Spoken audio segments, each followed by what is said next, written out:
Go back now to the battle over health care, or really more accurately, the battle over health insurance. I want to get now a perspective from Capitol Hill, and joining me to discuss this and more is Congressman Pete Sessions. He's a member of the Congressional Border Security Caucus as well as the all-important Oversight and Government Reform Committee. He represents the 17th Congressional District of Texas. Congressman Sessions, great to have you back on Washington Watch. Thanks for joining us.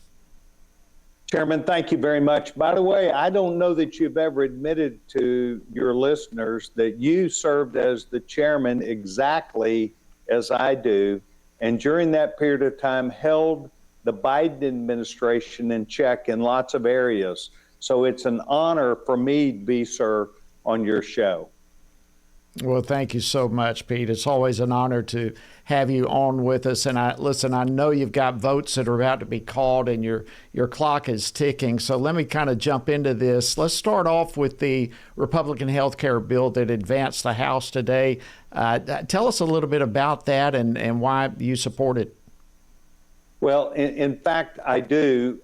It may not be Jody, the exact answer that gets through the Senate, but we have an agreement that we're going to keep working this issue till they get it right. So what is in the bill that I do think is awesome is what's called associated health care plans.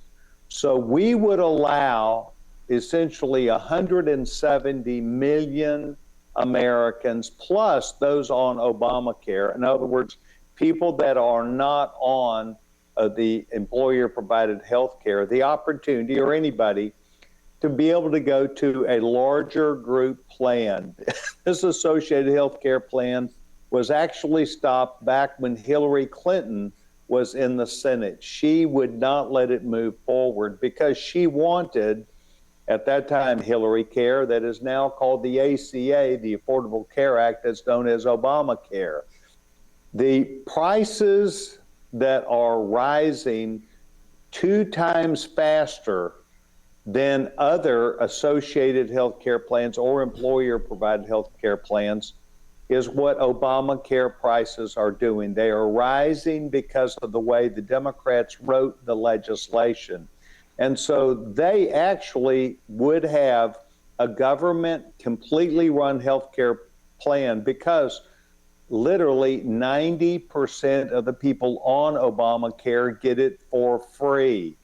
But it's not free to the government. It's not free except the government is paying literally all the money. And so what we're trying to do is to give people an opportunity to go to a system outside of Obamacare that is more just like employer-provided health care. So this is a large group model, exactly the same thing that we keep prices down, and that's what we're going to push and we're for. It's very close to what my bill is, except that it does not offer every single person the opportunity to go to every doctor that they want. Wow. Well, it's all coming down to the wire here, and it's going to be very interesting to see how this moves in the Senate and what takes place there. If I can, Congressman Sessions, shift gears a little bit. There's been some chatter over the past few days about a potential forthcoming EO from the Trump administration that would reschedule marijuana from to a whole new set, making it really loosen up the restrictions on it. What's your thoughts on that? Well, in fact, the Biden administration said they were going to reclassify from Class 1 to Class 3 marijuana or THC. We took them on at the time because marijuana or THC is an addictive and dangerous product. I actually spoke to the White House. This news leaked out today. It's new news, and have said to the White House, I would like to talk directly with the president. Because you will recall the world learned more about just these addictive challenges when in Uvalde, Texas, some 4 years ago, when the grandmother of the shooter told him, you have erratic behavior, I'm worried about your health and mine. And he shot her in the face and then went and killed all those children. THC or marijuana is a dangerous, addictive product that pro-family groups have opposed for a long time.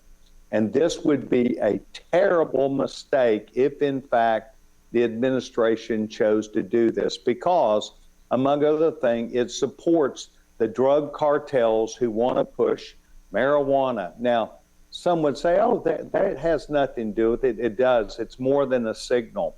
They are saying it would allow more research to be done. Federal research has gone on for 25 years, and every single time the word that comes back is that it's addictive, it is dangerous, it creates psychosis, you lose your IQ ability, and it diminishes your desire to go to work. But for women, it is dangerous because men act erratically and take violence into their own hands. This primarily impacts men, not women. And so, well, let me ask you this real quickly. We've only got about a minute left.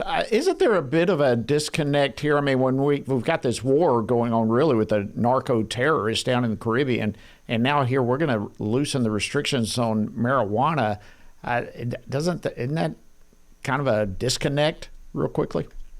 Well, Chairman, as you say, anybody that's a conservative Republican would understand the disconnect. But I'm giving this White House a chance. I was very direct with them today, and we have a letter going. Andy Harris, head of the Freedom Caucus, and I and 15 other members have signed a letter going to the president saying, you at least owed us a conversation. You at least should have a chance to come back and confront us, or at least talk to us about this, because we are universally opposed to this. And the last point, I know you've got just a second, is that every single jail in America is full of people who started with marijuana, who are addicted, yes, who have psychosis, and a lack of IQ. So this makes no sense, absolutely no none. sense. Except for Texas the Congressman Pete Sessions, thank you so much for joining us. Merry Christmas to you and your dear family. And thanks for joining us. Thank you.